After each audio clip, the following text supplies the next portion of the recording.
नमस्कार मित्रांनो, रामकृष्ण हरी. आजचा मेसेज हा स्पेशली आपल्या मराठी तरुणांसाठी माझा एक सल्ला आहे. बघा, ऐका.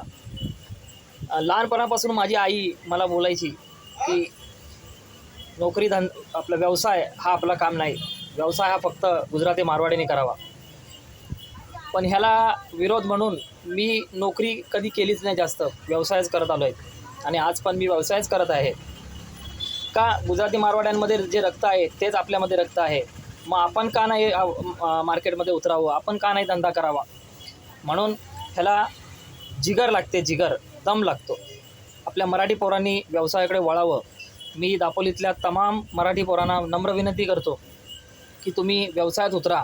काही ना काही स्टॉल टाका. तुम्हाला काय मदत पाहिजे असेल तर माझा मित्र, आम्ही दापोलीत 24 तास असतो. कोणतीही तुम्हाला मदत लागली, या भेटा. आपण त्याच्यावर मार्ग काढू. बोलण्याने मार्ग निघतात. बोललं पाहिजे. आणि गुजराती मारवाडीच फक्त धंदा करू शकतात हे चुकीचं आहे. आपला मराठी माणूसही तितक्याच व्यवसायात आहे आणि तितक्याच व्यवसायात उतरला पाहिजे. फक्त आपल्या मराठी माणसांनी त्यांना मदत केली पाहिजे.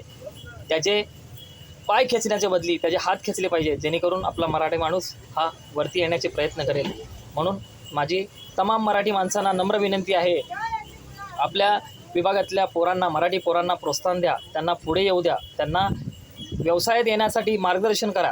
त्यांना मदत करा. हीच एक नम्र विनंती.